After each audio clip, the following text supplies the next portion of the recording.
બારવટિયા એટલા ઉજળા હતા સાહેબ. આ દેશનો બારવટીયો નબળો નહોતો. આ જુનાગઢનો કાલ હવારનો પ્રસંગ તમને કહી દઉં કે કાદુ મકરાણી જે જુનાગઢમાં જેની હાક ડાક વાગતી હોય, જે માણસ સીમમાં એ સીમમાં, ગામમાં એ ગામમાં, બહાર ન હોતું હોય એ ગામમાં વડાળ ગામ જુનાગઢનું, એ વડાળ ગામમાં એક પટેલની દીકરી લગ્ન થઈ આવેલા અને એ ગામમાં કાદુ મકરાણીએ ચીઠી નાખેલી કે ભાઈ આજ આ તમારું ગામ ભાંગવાનું છો.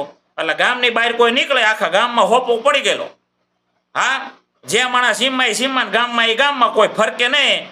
પણ એ દીકરી પટેલની દીકરી એમ થયું કે મારો ધણી વાડીએ છે, ભૂખો છે, તો મારે એના માટે રસોઈ બનાવવી.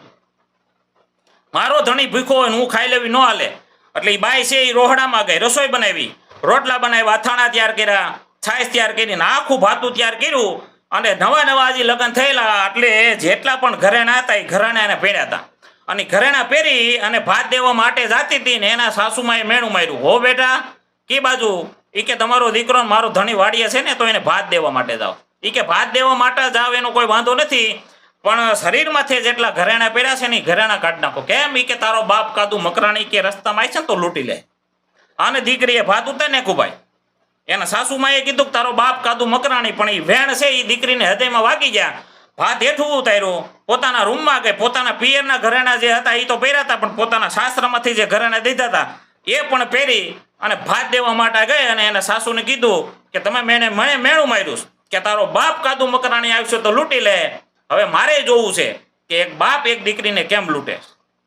દીકરી ગઈ, રસ્તામાં કેળો હતો ઊંડો, એ કેળામાં કાદુ મકરાણીના માણસો આડા પીડ્યા. દીકરી જે કાંઈ ઘરેણા હોય આપી દઈ ગયા. દીકરીએ કીધું કોઈ વાંધો નહીં, કે કેના માણસો કે કાદુ મકરાણીના, તમને કે ઘરેણા બધા આપી દઈ ગયા. એક ઘરેણું નહીં રાખવું, પણ કાદુ મકરાણી મારે જોવો છે કે એને સામે ઘરેણા આપી દઉં. નહીં કે ત્યાં કોઈ ન જવાય, કે ત્યાં બાયુ માણાની કે રજા ન હોય, કે નહીં એક વખત કે એને મળાવી દો, જેટલા ઘરેણા છે આપી દે, બાકી કે હું જીવતા ઘરેણા નહીં આપું, કે મને મારીને લઈ જાવ એટલે લઈ જાવ કે.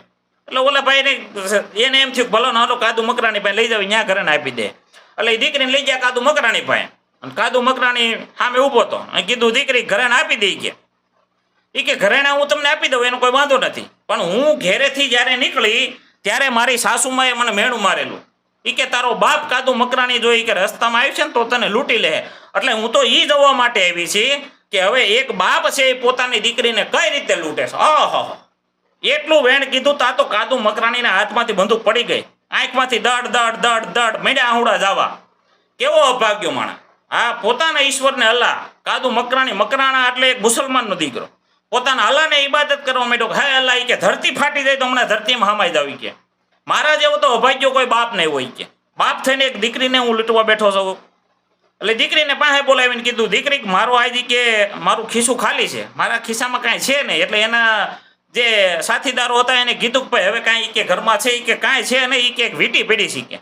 એટલે કાદુ મકરાણી એ છોકરીને વીંટી આપી અને કીધું કે લે બેટા, કે આજથી વડાળ ગામ એ મારું ગામ, એ કે તું મારી દીકરીને હું આજથી તારો બાપ. એ કે હવે કાદુ મકરાણી નહીં, પણ હવે કોઈના બાપની તેવડ નથી તારા ગામ સામું જોઈએ કે. આ બારવટિયા, આ કે જેના ઇતિહાસ એટલા બધા ઉજળા હતા, આ ઈ કરતા બારવટિયું, પણ પોતાના હૃદયમાં છે એ ઈશ્વરનો વાસ લઈને, માતાજીનો વાસ લઈને બારવટ કરતા. આ કોઈ બેન દીકરી સામે નજર ન કરતા.